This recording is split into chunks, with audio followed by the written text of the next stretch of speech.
各位网友，大家好，今天是2020年7月16号，星期四，欢迎大家参加王健每日观察直播2的节目。我们今天的题目是白宫下一个目标，微信和抖音影响深远。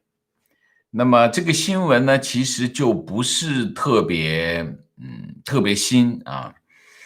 白宫幕僚长 Mark Meadows 那么昨天说，他说，川普政府正在研究社交媒体应用构成的国家安全风险，包括TikTok 就是抖音和微信在内，预计未来几周就会采取行动处理这个问题。他说不可能拖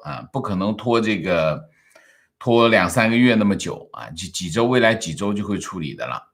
那么其实关于这个白宫对这个中国的手机应用程序采取行动这件事情，其实在市场上已经传了一段时间。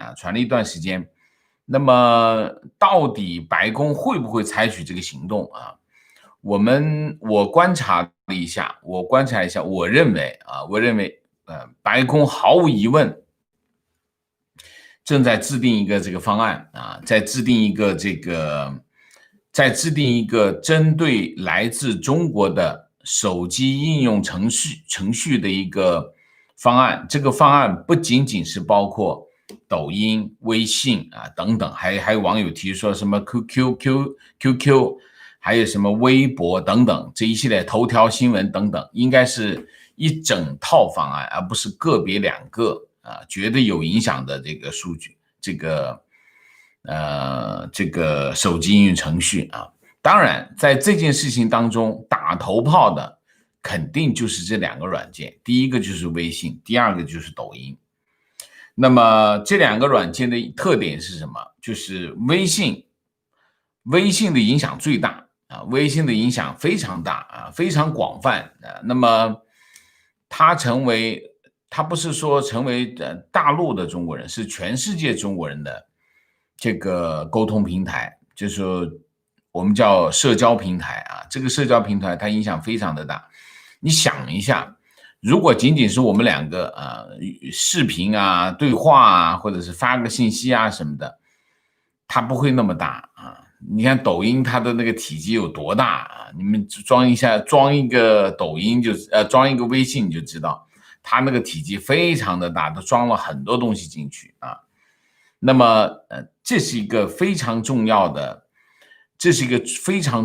平台这是第一个。就是微信这个平台它已经超越了什么？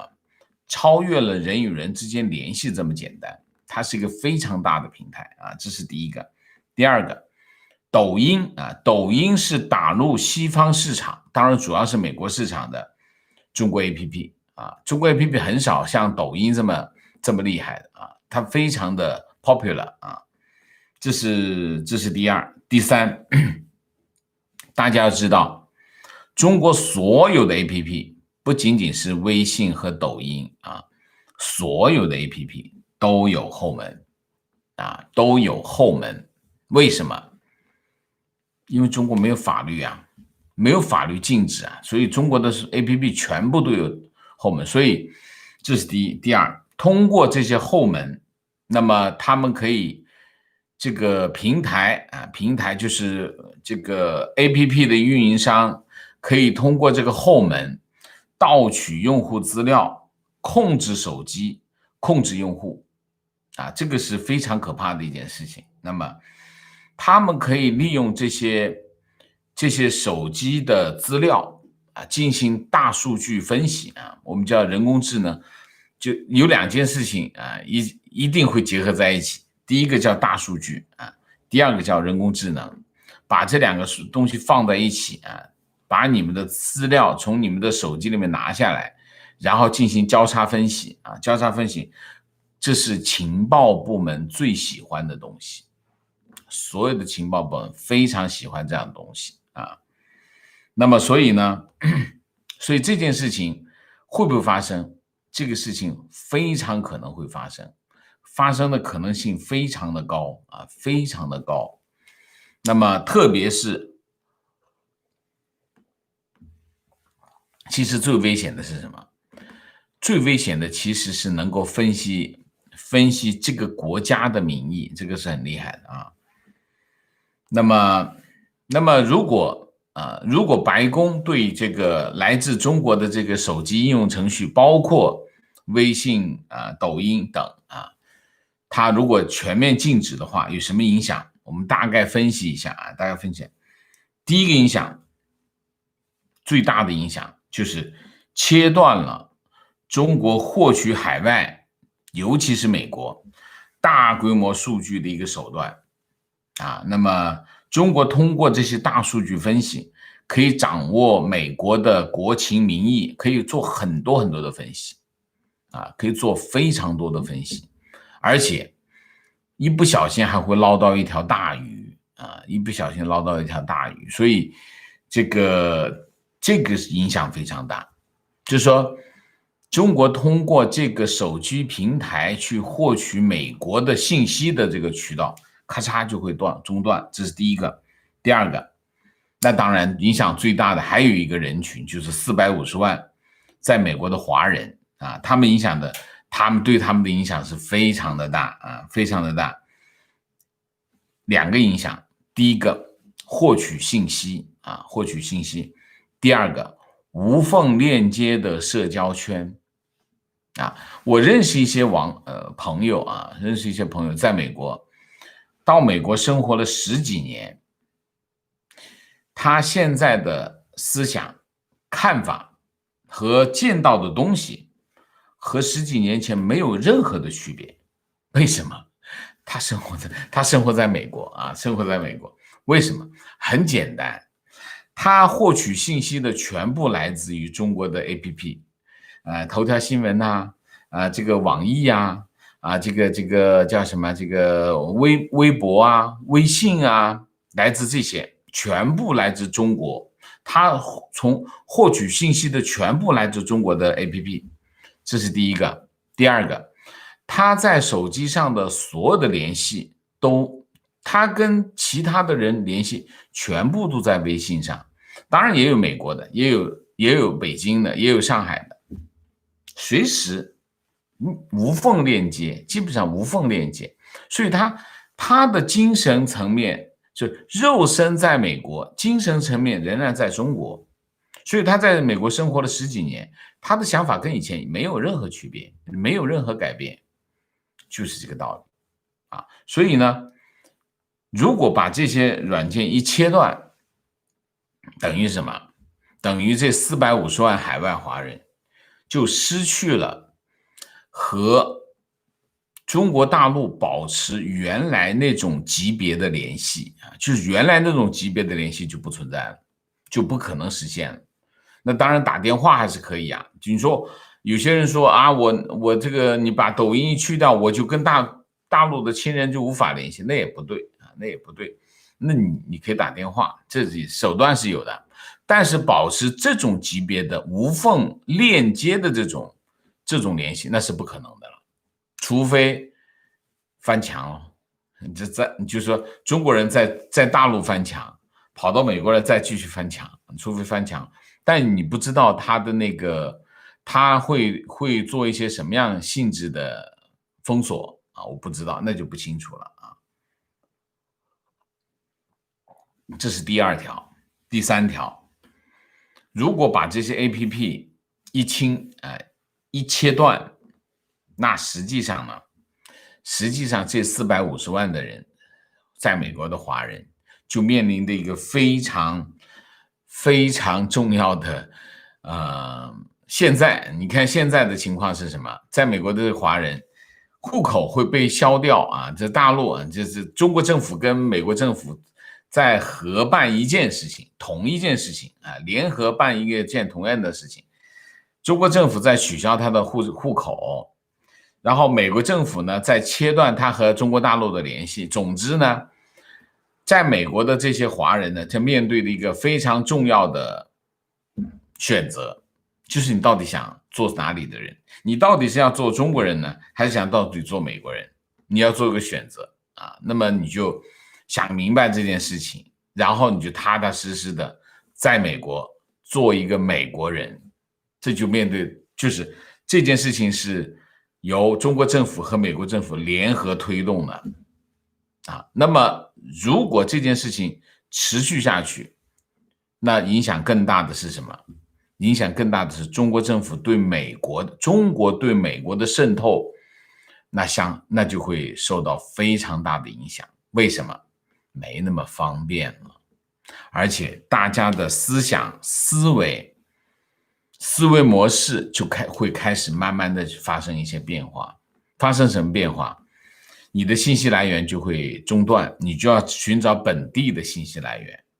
当你接触本地的信息来源，除非你这本地的信息来源又是找到的是大外宣，那没办法。如果你获取的信息来源是其他的信息源，那么那信息源的改变会改变人的看法这是一个非常重要的改变这是第4个。也就是说，这450万在美国的华人，如果他的意识形态开始转变的话，那么中共就失去了对他们的影响。那么中共失去对海外华人的影响其实是非常重要的这是个非常重要。那所谓的脱钩才算开始。如果中共对海外华人影响仍然非常大的话，脱钩是没办法完全进行得了这一点是非常有价值有影响非常大影响在这里那么大体上这件事情大概就是我就想讲的差不多就这些。这里面有2件事情大家记住。第一个，我觉得对在美国的华人来说，不用微信，不用来自中国的这些软件就是 APP， 其实蛮重要的。你想一下，你手机里面的这些资料会被人拿走的。你说我又不做坏事，我没关系，我叫什么？这个不做亏心事，不怕鬼敲门千万不要这样讲。有一天一不小心你落在他的手里，你不知道你手机的那些资料会给你带来什么。千万不要把这件事情想得那么简单这件人的际遇是不好说的。所以做一个你做一个美国人有什么不好呢？是吗？我这个话就说的有点过就是说你为什么不可以让你自己踏踏实实的在这里过呢？这个我觉得是大家可以考虑一下，好吗？好，那么我们再讲下一个话题。既然我们讲到了微信讲到了抖音，那我们就讲讲抖音这是一个非常有神奇传奇色彩的一个软件因为抖音他们做了一件什么事情会让它在美国这么流行那么这里面有一些，我们下面就讲讲抖音抖音呢，因为抖音之前被美国政府点名TikTok然后呢，他们呢就最近媒体就爆料说，抖音最近在雇了多少雇了招兵买马，雇美国的这个游说团队为他们游说。那么其实慢慢的抖音这个或者是就开始进入大家的视野，大家都很关心它。我们今天讲讲抖音。抖音的母公司叫北京字节跳动科技有限公司，简称字节跳动它是一家在北京的这个互联网公司。在字节跳动下面有3个最著名的产品，第一个叫今日头条，第2个叫抖音在海外叫 TikTok 还有一个叫火山小视频。火山小视频其实也挺火的那么到2018年，字节跳动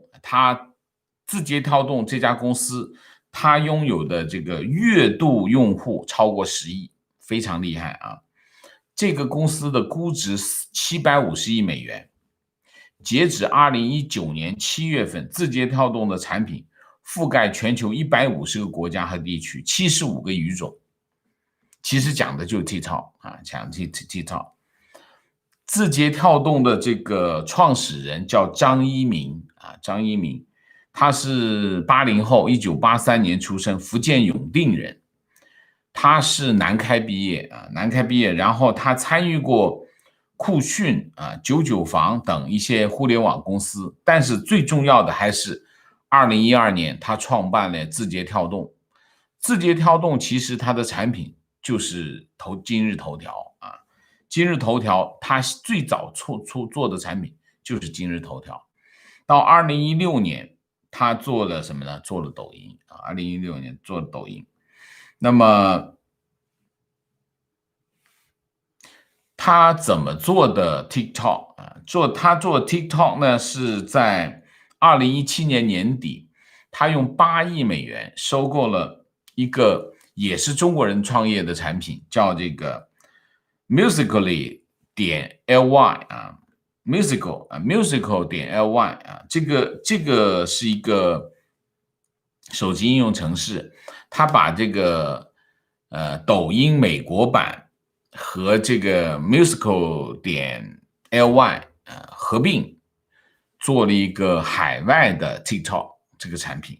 所以其实海外的 TikTok 版呢，其实基本上是抖音和这个收购的这家公司合并之后做的一个产品，所以它非常的美国化，也非常的成功啊，非常的成功。那么在美国很受年轻人的欢迎啊。那么到2002年，今年3月份啊，那么字节跳动有6万员工啊，6万员工啊。那么19年，就是去年字节跳动的营收在1040亿到1400亿之间，非常厉害，超过了优步，超过了Snapchat 和推特3家公司的总和，它的收入啊，营收。这个字节跳动的广告收入已经超过了腾讯，仅次于阿里巴巴。然后抖音的下载量是 1.15 亿次，固定用户10亿啊，相当厉害啊，相当厉害。然后《纽约时报》报道啊，《纽约时报》报道说 ，TikTok 呢目前聘请了一个至少由35人组成的游说团体，去游说美国的各个部门。然后呢，他呢和美国国会议员、工作人员、政府部门在过去3个月里面至少进行了50次会议啊，50次。强调啊 ，TikTok 不在中国经营啊，企业高层大部分都是美国人。他想通过这个方法啊，让这个商务部啊、这个司法部啊、情报委员会啊，包括美国的议员相信 TikTok 效忠于美国而不是中国啊。当然这非常可笑啊，中国人一听就会觉得非常可笑。然后他字节跳动过去3个月花了30万美元进行这个游说工作啊。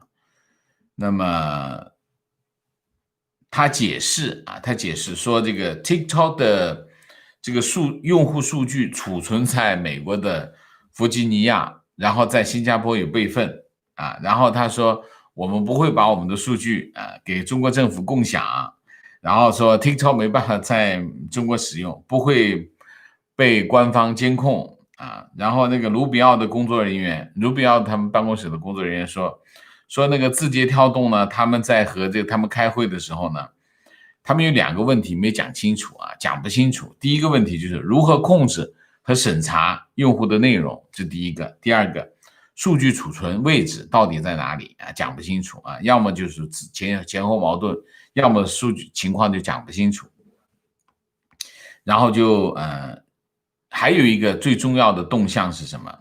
就是美国的外国投资委员会现在开始查这个字节跳动2017年收购这个 Musical.ly 的这个国家安全审查。研究他们是不是这个并购会不会导致中国政府获取美国的数据大概就是这样子大概是这样子。那我的评价是什么？我的评价就是，如果稍微的了解一下中国互联网，就知道 TikTok 就在骗美国人用一个非常低级的手段在骗美国人抖音跑不掉，跑不出两法一机构我在这里就跟大家讲就很简单，就击溃他花多少钱，他把这钱给我多好，花了多少钱？花了3个月，花了50万美金花了50万美金，是50万美金，看一下，哎呀，不重要了30万美金3个月花了30万美金，那也不是很多嘛抖音逃不出两法一规一机构，两法，第一个法叫国家安全法，国家安全法第77条，公民和组织应当履行下列维护国家安全的义务，其中2到5条它是这样的公民和组织有这个义务有这义务。2，及时报告危害国家安全活动的线索这第一。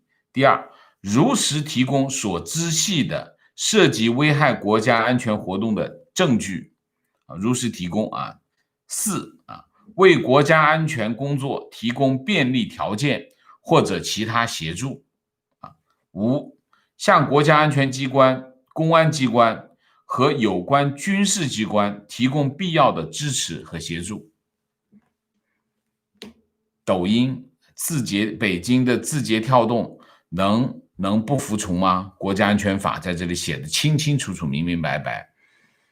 北京就是公安部派一个调查员去找张一鸣，说张一鸣，那国家安全法在这里，我要看一下你的数据库，我怀疑里面有危害国家安全的东西，他能不把那数据库打开吗？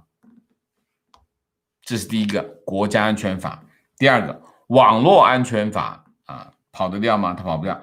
网络安全法第50条，它是这么说的：国家网信部门和有关部门都有关部门就够了有关部门什么部门都包括了，依法履行网络信息安全监督管理职责，发现法律、行政法规禁止发布的或者传输信息的，应当要求网络运营者停止传输，采取消除等处置措施，保留有关记录。对来源于中国境外的上述信息，应当通知有关机构采取技术措施和其他必要措施，阻断传播。跑得掉吗？网信办跑的抖音的办公室跟他讲 TikTok 上面有一条信息，你把它删掉，抖音 A 都没得 A 就必须把它删掉，你不信试试看。这是这是2个法律，就是说北京的字节跳动这家公司，不管它在哪里运营，它的公司总部在北京，北京的网信办就可以去找他处理全世界的他的平台上的信息，1秒钟他都不会耽误，你信不信？这是2法，这2个法已经非常清晰、非常清楚的就指出来，就是字节跳动它是被捏在谁的手里？捏在中国政府部门的手里，各个执法部门找他都没办法拒绝。从国安部、公安部到网信办去找他都无法拒绝。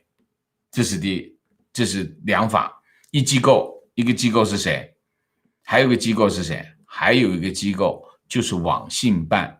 网信办就是字节跳动的上级主管部门，天天都抓着他们老板去开会，你信不信？中宣部、网信办天天都要抓今日头条的老总去开会，告诉他今天这些信息、这些新闻不能登啊，这些新闻要做大一点，拿着这个指令回来，头条新闻就开始放。你去看一下今日头条是什么情况？今日头条就是这个情况。抖音是不是这个情况？抖音就是这个情况。你以为 TikTok 不是这个情况 ？TikTok 可以说你们这个海外产品，我们要特殊处理一下，有些情况我们可以尺度放宽一点，仅此而已仅此而已。但是给你布置个任务，你说这个 TikTok 那个老总不执行吗？他说我们老总都在美国，老总美国，老总的老总在北京，好吗？所以在这个问题上，字节跳动毫无疑问是捏在中国政府的手里的它和什么？它和微信、和微博、和这个其他的软件平台没有任何区别。TikTok 也是一样，抖音也是一样，今日头条也是一样，跑不掉的，没有一个跑得掉。不要讲你的数据库放在哪里，数据库放到哪里，它都可以登录，都可以找他要的数据，所以这个不要胡扯这个不要胡扯。美国人，我不相信美国人会幼稚到这个地步，连这个都搞不清楚吧？我现在已经提供资料了好，那我们就看一下，今天我还想讲一个什么呢？讲一个美国司法部长William Barr Barr 他今天有个讲话。我看了这个讲话，我就非常想跟大家讲一下因为这个讲话很有意义很有意义。他把矛头指向什么呢？他把矛头指向习近平，用中国方案取代美国梦。然后他还批评美国的企业，美国的特别是那些大企业，为了商业利益卑躬屈膝，为中共抬轿子他提醒美国企业协助外国势力渗透，美国是有法律规定的当然他司法部长肯定是有这个权利最近美国的高官陆陆续续出来炮轰白宫国家安全顾问奥布莱恩出来炮轰，然后这个联邦调查局长瑞出来炮轰，当然天天炮轰的就是蓬佩奥然后这个巴尔出来炮轰，巴尔这个讲话耳目一新为什么？我讲给大家听一下。他呢选择是在这个纪念前总统福特的博物馆做的一个演讲，而且他这演讲长达1个小时，写好了稿子上来念的是有备而来。上来他说21世纪面临的最重要的问题，美国面临最重要的问题就是要面对中共全球的野心就是美国面对的最重要的问题就是中共的野心然后他细数中共如何掠夺性的经济政策，不公平的市场准入然后从美国制造业的技术、好莱坞的电影、教育到美国科技美国的科技坑蒙拐骗，总之就是骗取美国的知识产权。中共的威慑利诱已经渗透到美国的各个领域，然后他就开始点名点谁的名？点名苹果苹果。他说苹果当年这个美国逮到这个基地组织的恐怖分子，找苹果来说你帮我解开，那么我要看里面的这个情报，苹果拒绝说我们这个要保护这个我们科技中立保护这个客户资料。可是当香港民众上街的时候，苹果配合中共把这个分享警力的这个软件下架你看美国政府要他去解锁恐怖分子的手机他拒绝。看这个非常有这个保护用户的意识可是他配合中共把那个软件我知道那个软件我用过，我还下载过巴尔就说这就是苹果公司做法，就是双重标准，这就是双重标准非常有利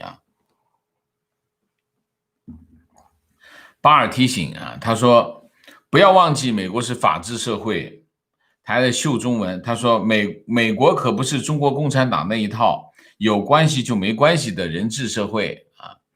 作为美国企业与机构，必须遵守美国的法律，过度依赖中国会有危险啊。那么他还讲到什么呢？讲到这个，他讲到什么呢？他说邓小平当年讲韬光养晦是为了争取时间发展经济啊。现在中国经济已经成为占世界 GDP 的2成，习近平的集权程度是毛泽东以来所未有的。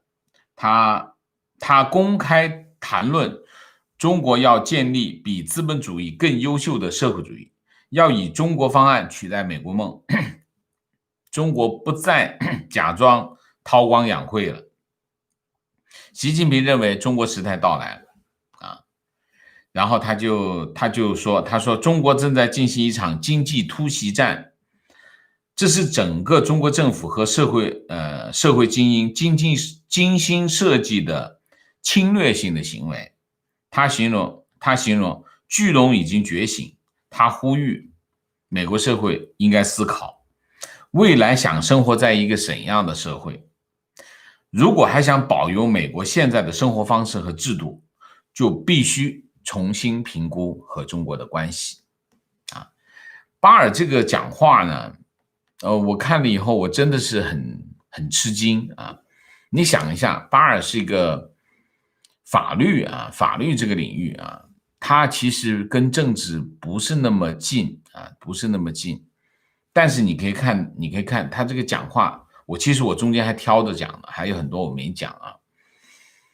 你可以看哈，像巴尔这种美国的这些高官啊，他开始在对中共或者是对中国，他的认知已经越来越清晰啊。你通过这个讲话，他是韬光养晦，他就知道啊，他越来越清晰，越来越全面啊，这是第一个。第二个，你可以通过他们的讲话，你可以发现他们的认知已经有一定的这种历史感。这篇讲话比大部分我见到过的中国所谓在美国的这些中国问题专家都要好，都要棒，而且都切中时弊。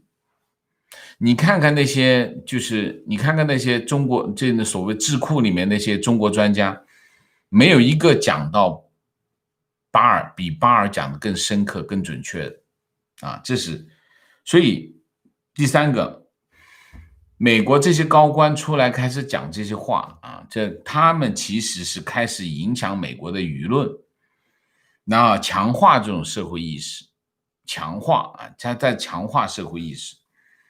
这是第三点。第四点，巴尔的讲话也反映什么？反映了白宫的取态，白宫在中国问题上的取态。其实他是向公众表明，白宫现在不是妥协，也不能妥协，在中国的议题上面，他没有退路，其实是这个意思啊，其实这个意思。我大概跟大家讲讲，就巴尔的讲话，因为我今天看的这个讲话，我觉得我从头到尾看了一遍，我觉得这比大部分的我就没看见过几个中国问题专家讲的比巴尔更好的啊，没有，好吧？那么我们今天讲的这个题目比较多啊，内容比较多，总结一下，第一个，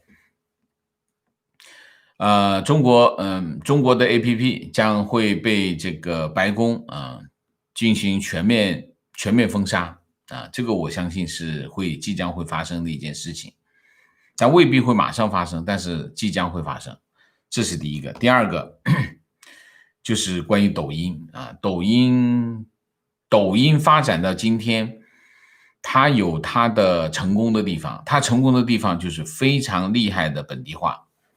它本地化的方式就是收购一个本地的团队，然后把它的抖音跟它合并，做了一个 TikTok， 然后你可以看到 TikTok 非常本地化，很受欢迎，然后背后有强大的资金支持，然后在西方世界通行无阻，非常有杀伤力。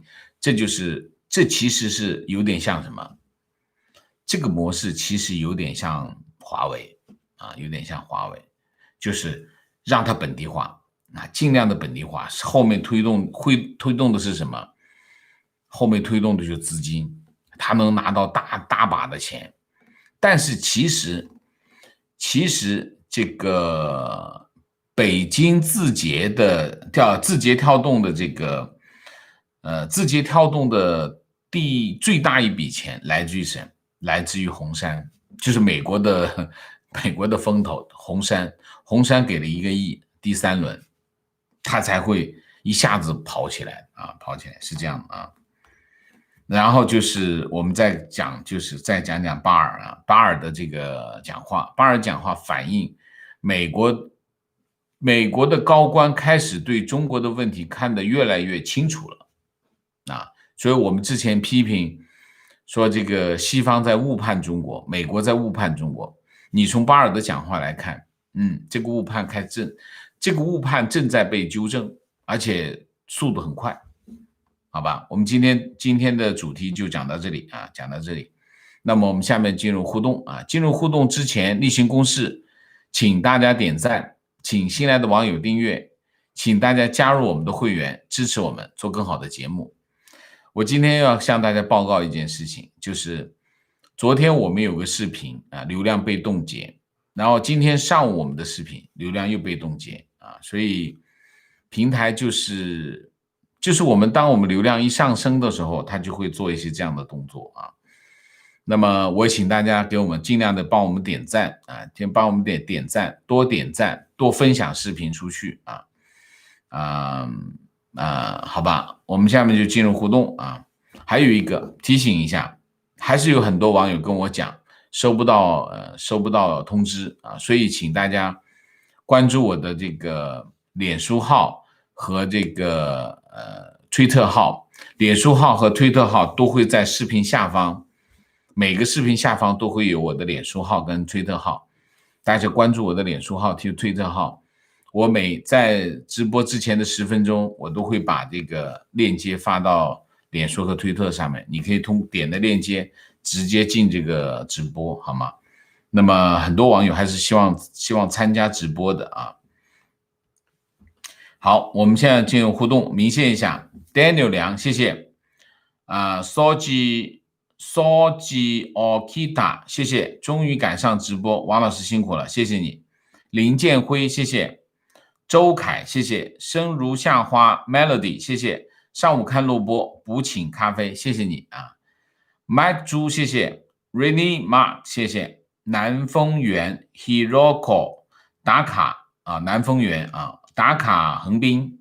昨天王先生说名字难读，改成汉字，抱歉给你添麻，没有，请你吃红豆冰，谢谢。Paul 陈，谢谢。皇帝的新装，抱歉王先生，今天下午只是想和你正常的讨论问题，真的没有恶意。被王先生推特拉黑，王先生能拉回我吗？是这样我在推特上面我不讨论，为什么不讨论？因为我们以前有一句话，这是文革传下来的，叫真理越辩越明啊。但是大家记住，辩论从来不会把真理搞明白，没有一场辩论可以把真理讲清楚讲明白。为什么？因为辩论只有一个目的，就是赢，并不是追求真理。所以当我们进入辩论状态的时候，其实真理早就不知道去哪里，我们只是在语言上的交锋而已。所以我在推特上我通常不跟大家讨论，原因是真的没有那么多时间，这是第一个。第二个，我们所谓的讨论最终会变成辩论，辩论其实跟真理没有关联所以我在推特上不跟大家讨论不跟网友讨论，原因是没有时间，也是跟真理没有关联。所以这是第一个我要解释一下。第二个，我把一些网友拉黑我首先会拉黑五毛，所有的网拉黑。我把五毛拉黑的原因就是不让他们工作但把一些网友也会拉黑。拉黑一些网友的原因是什么？2个原因。第一个原因就是我真的不想讨论我也不想听不同的意见为什么？因为你不，我不想被你改变啊，我也不想改变你，我讲我的，你愿意听你就听，你不愿意听呢，你就可以不听，我也不会特地跑到你那里讲，告诉你我是这么想的，讲给你听，我不会的啊，除非你愿意来听我讲，那是你的事情。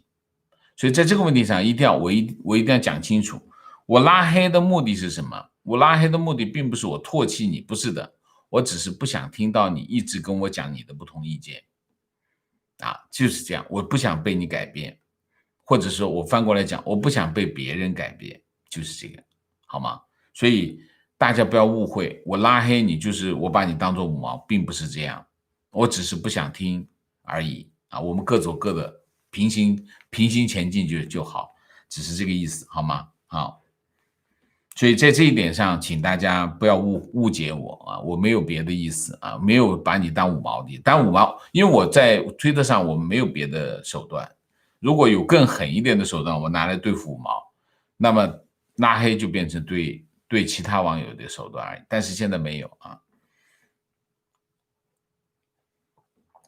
John 讲，这应该是讲吧 ？John 讲，谢谢。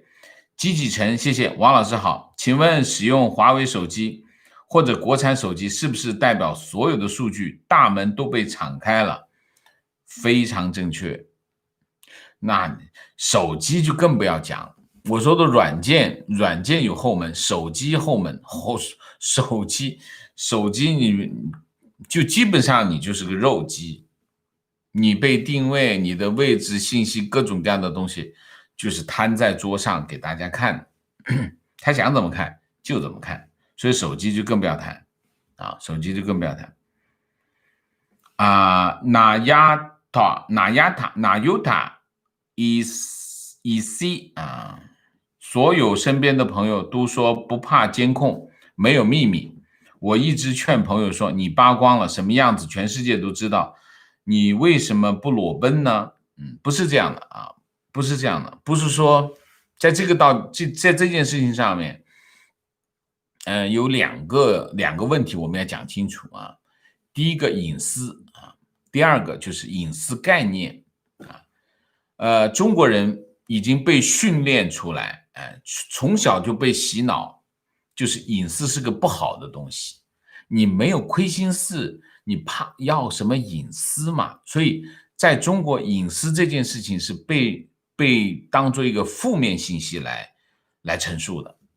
所以中国人99.99%的中国人都没有隐私意识，就是因为从小被洗脑啊。我告诉大家，隐私是什么？隐私是一个人的最后一道防线。为什么？因为我不告诉你我在哪里，我不告诉你我叫什么名字，我甚至不告诉你我有什么东西，是我保护自己的一道最后的防线啊。如果我连最后一道防线都没有了，那我处于一个完全没有被保护的状态。隐私就是保护自己个人的最后一道防线，记住这一条。这跟我有没有做坏事没有1毛钱的关系，我只是为了防止别人对我做坏的事情，理解吗？所以隐私非常的重要，隐私非常的关键。那么当然政府不希望你有隐私，为什么？政府就想把你从人群中拎出来，我能够面对你，我能够对付你，你没办法反抗。一个民众啊，在人类社会发展到今天，民众和政府之间他的对峙靠的是什么？靠的就是人群。就是说我站在人群里面反对你，我是安全的，因为我是个人群，你没办法对付我人群，你总不能把所有老百姓全杀光吧？政府一直在想做一件事情，就是把你从人群里面抓出来，能把你从人群里面抓出来，你就没有办法通过隐私保护自己，也没有办法通过人群来保护你自己。政府就想怎么收拾你，就是怎么收拾你。就是政府跟个人之间的这种对峙变成了极端的不对等，你就是一个砧板上的鱼肉而已。这就是隐私的重要性。所以隐私对个人公民对一个个人来说是非常非常重要的，非常非常重要的。所以你不要说我不怕监控，我没有秘密，对，你是没有秘密，但是如果当你没有秘密的时候，你就处于一个像婴儿一样不保护的状态，所有的人都会伤害你，那是很可怕的局面。如果连这个都不知道的话，那是非常可怕的。就是有一天你会接到一个电话，打电话来，电话骗局，各种各样的，你会遇到各种各样的问题啊，各种各样的问题。好，继续。JDP， 谢谢。几十万在海外的留学生更是上课在美国，下课上手机电脑马上回国了。所以有人以在美国留过学、工作过、生活过而自称了解美国，是自欺欺人。人类的希望是不再按照人种分类，从而以战争摆平分歧，而是以基本自由价值观为基础的公平竞争。今天美国的社会和政治争斗很大一部分就是在这一点。如果美国这一实验失败，世界会再次血流成河。OK， 非常的尖锐啊，但是不无道理啊，不无道理。好，观点。提醒白宫别忘了 QQ， 虽然早把朋友圈公众号都关了，问题是如果这些软件都不能用，咋跟国内联系啊？咋跟国内打电话吧？啊，打电话保持低密度的联系可能会更好一点啊。观点，这还是习惯问题，人肯定都喜欢用自己熟悉习惯的事情，要改变是有成本和困难的。是的。在海外的华人如果觉得没了微信不能活，那就回国去吧，不送。好吧，这有点极端一点啊。一个人呢是这样，我昨天我在推特上看见有一个视频，一个大姑娘啊，一个大姑娘在那痛骂这个就是取消户籍这件事情。那么，然后底下有很多评论啊，很多评论，大部分的人都在骂他啊，骂他。是这样啊，我是这么觉得，两点。第一个，无论是取消户口也好，或者是终止微信也好，每一个人都有自己的路径依赖啊，每个人都有自己的路径依赖啊，比如说。我习惯用微信跟国内的网友联系啊，国内的朋友联系啊，国内家人联系。那么我喜欢用什么，这都属于路径依赖啊。那么我没有了这个，我当然不方便啊。比如说我习惯在拿着国内的身份证去坐高铁，我习惯每年有一半的时间在北京，有另外一半时间在加州等等啊。那么大家都要想明白，这是一个剧烈变化的世界，我们生存的世界正在发生剧烈的变化，你原有的生活模式不一定能够保得住的啊，不一定能保得住的。所以在这个问题上一定要想明白，你最终要做一个选择，什么选择？就是你到底想做，刚才巴尔说的非常的对。你未来到底想用什么样的生活方式，在什么样的价值观下继续的活下去？你要想明白这一点。如果这一点你没想明白，那你就继续生气好了。你要想明白这一点，大概你就心平气和了，好吗？观点，每个国家都有核心价值观，既然不认同欧美国家民主法治的核心价值观，就不应该移民。支持清除其强的赶走粉红啊！禁止微信也会间接推动苹果产品销售，因为好多人需要和国内联系会转用苹果 FaceTime。情况，中国卖的苹果手机自动屏蔽掉 FaceTime 功能，是的，那个用不到的了，已经屏蔽的了，要翻墙才行，你翻墙吧。观点，以什么理由办微信、抖音对等理由充不充分？川普不就是运用航权对等搞定了中国民航5个1政策，同意对中国的软件进入西方市场予以审查对等原则？理由很简单，理由很简单，保护美国人民的信息安全就可以了，就够了。为什么？因为这些软件全部都不经查，一查就知道。观点：封锁微信势在必行。我家移民海外30多年，家中老人一向以来对 CCP 没有好感，但自从几年前开始使用智能手机，有了微信，对 CCP 和世界的认知产生了180度大转弯。最近听说澳洲和美国要建立中文新闻服务，再加上今天这个消息，觉得未来还是有希望。但愿所有的海外华人都能早日清醒，与全世界同步。非常正确。观点：微信就是中共的数据库，有什么理由不禁？苹果手机是拿不到多少个人资料的，但是微信中所有的记录都有个人数据备份在腾讯服务器中。观点：西方国家应该感谢东方的印度，印度给世界做了一个超级棒的示范。美国封杀微信、抖音行动太拖拉，印度立竿见影，说干就干。那不一样啊，那还是不一样。情况：中国法律要求运营商提供资料，微信去年明码提供，明目张胆。观点：感谢王先生不厌其烦传页受到解惑。国人如果真明白了什么是隐私，就开始有救了。也是啊，也是。不，这个也不能怪中国人自己啊，也是一个渐进的认知的过程，没那么简单，就是说不会天生就有的啊。那么当然这跟整个社会发展有关系啊，社会发展有关系。我举一个例子啊，大家不知道啊，我以前在的那个单位是一个很大的国企啊，那个很大的国企，他们发什么呢？发洗澡票啊，洗澡票。这个洗澡票是什么概念？大家知道吗？就是每个星期六啊，星期六、星期天澡堂子开放，然后就所有的员工拿着洗澡票去洗澡。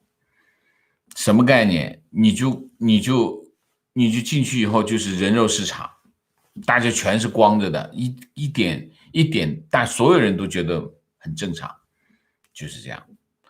你从这种社会生活起来的人，你对隐私真的没什么概念啊。如果你是这么长大的话，所以这个不完全怪中国人啊，就是中国人他生存的环境、生存的条件，你真的没有办法保持很多的隐私。你这个隐私需要慢慢的培育啊，这种意识，然后生活慢慢的发展起来啊，然后你才会有独立的厕所、独立的洗手间。你说以前农村那些厕所一个个大通铺，你会有什么隐私？不会有任何隐私啊。那么只有独立的洗手间、独立的洗澡堂，你才会有隐私嘛，是不是？所以这个不完全的怪中国人啊。观点：即使不怕鬼敲门，你的隐私在各大软件的后台，如果软件公司有不怀好意的雇员，就可以拿到你的数据做很多事情，比如用国产手机，很有可能银行账号密码都被存在某个数据库里。你可以不怕鬼敲门，但是不怕贼惦记嘛？哎，这个话问得好啊！你不怕贼惦记嘛？是吧？观点：不去质疑或者对独裁体制、对社交软件的钳制，反而质问受伤害民主体制的自卫行为。请问如此发问是什么逻辑？对，哈哈。提问 ：TikTok 要准备变成美国公司了，这样美国就没法制裁吗？网友：变成美国公司，服务器也搬到美国也行，但是给数据出去就是犯罪论处。不用给数据出去，他的那个数据库。哎呀，你还不知道，数据库就算放在美国，一条线连到数据库，啥不都有了吗？对不对呀？同步一下，北京那边同步一下不就行吗？一条透明电路就够了，你说是不是？所以这个骗鬼嘛，对不起。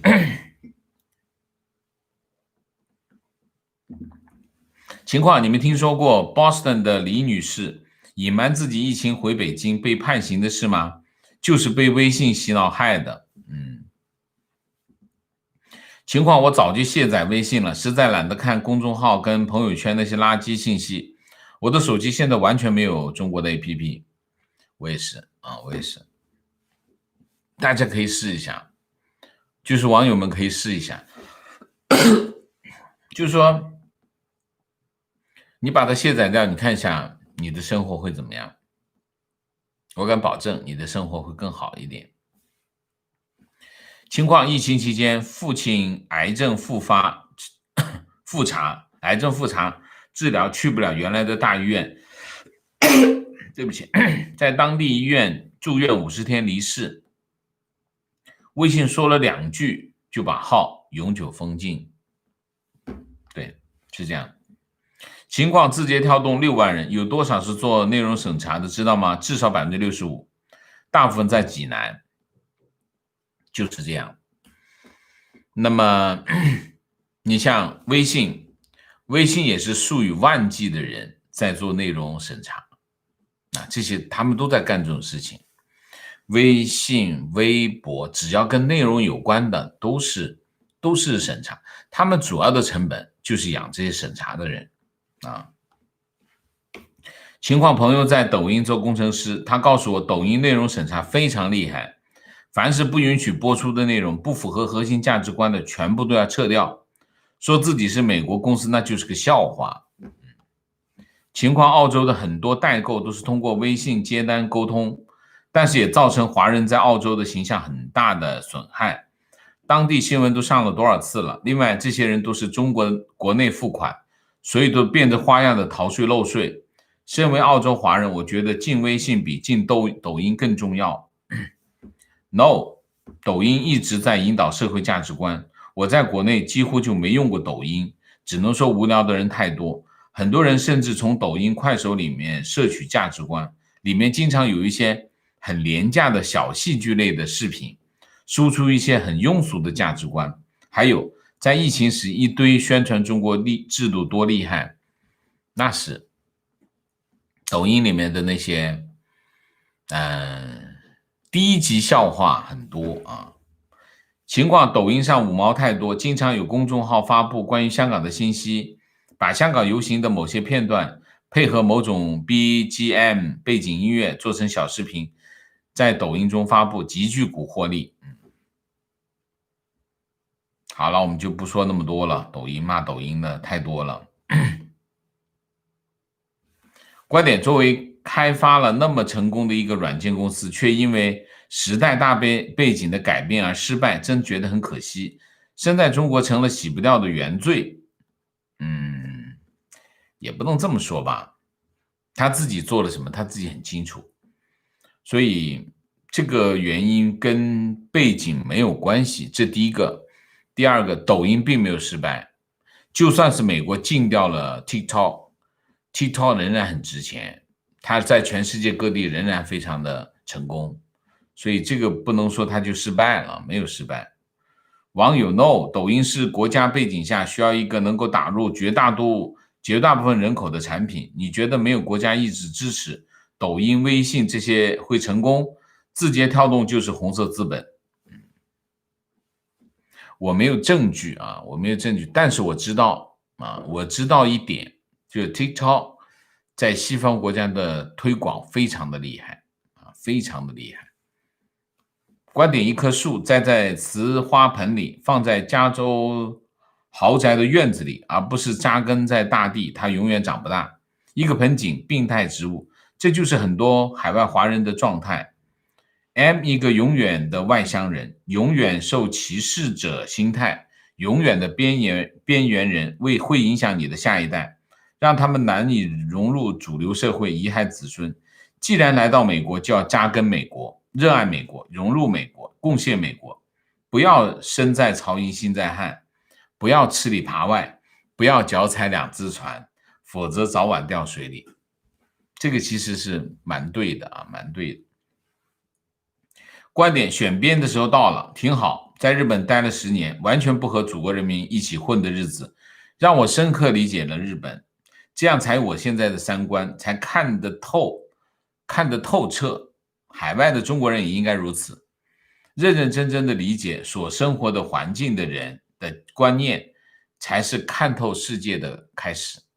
非常对。请问王先生怎么理解美国无人机今天穿越中国领空是斩首警告吗？我看了一下那个信息啊，就关于这个无人机的信息。第一个，讲那个飞机是美国的，我不大相信啊。整个的信息源我觉得不可靠，所以我并不能够把它理解是美国的无人机啊。所以这件事情到现在我还不确认啊，不确认是美国的无人机啊。观点：就美国进中共党原因是在网上查到一些资料，想和王老师分享。在美国真的有反共产党法律的啊，但由于可能违宪，所以一直没有认真执行。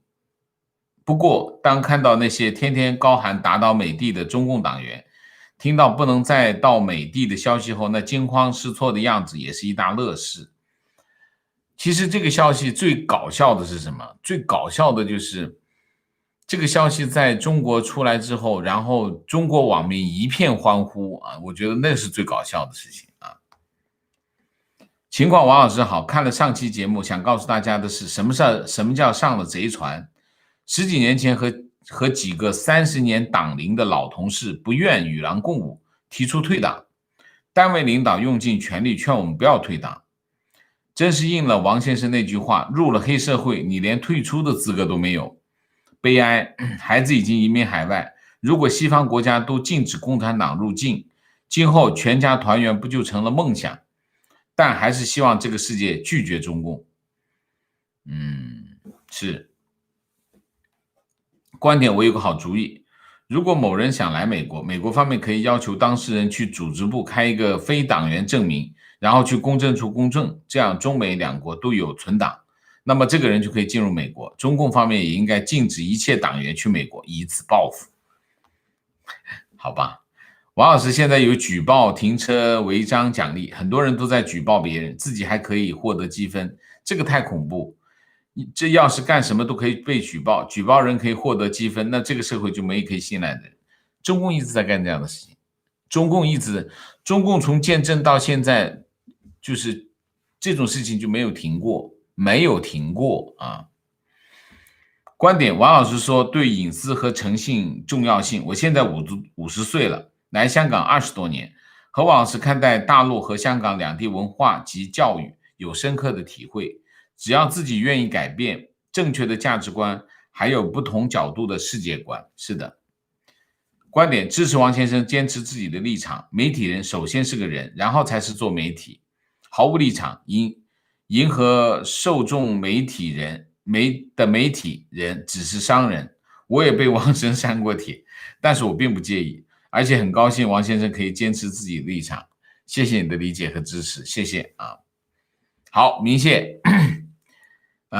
精慎细腻格萨尔王，谢谢。最近墙内的言论，人身管控越来越极端，经也非常差，很像隋朝、罗马尼亚共产党、前苏联灭亡之前的样子。难道中共的倒台真的近了吗？最近我发生在中国的事情，老实讲啊，我自己观察也是有点诧异啊。中国现在越来越像什么哈？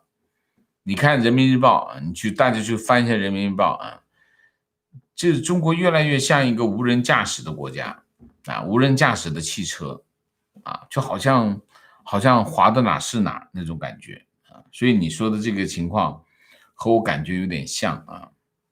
阮光能，谢谢 Jack Smith， 谢谢徐嘉诚，谢谢。我觉得中国明显双标，他们自己在中国禁止谷歌、油管、Twitter、Facebook 等西方软件，美国禁用抖音、微信很正常吧？中国政府有啥不满？自己作恶的时候怎么没有不满？Melrose Y， 谢谢支持王先生打卡澳洲 ，Daniel 谷，谢谢。好，我们今天还有个什么？好，我们今天的节目就到这里，感谢大家的参与，我们下个节目再见。再见之前，请大家点赞，请新来的网友订阅，请大家加入我们的微信加入我们的会员，支持我们做更好的节目，做更好的自己。谢谢大家，抱歉。Chief， 谢谢啊 ，OK。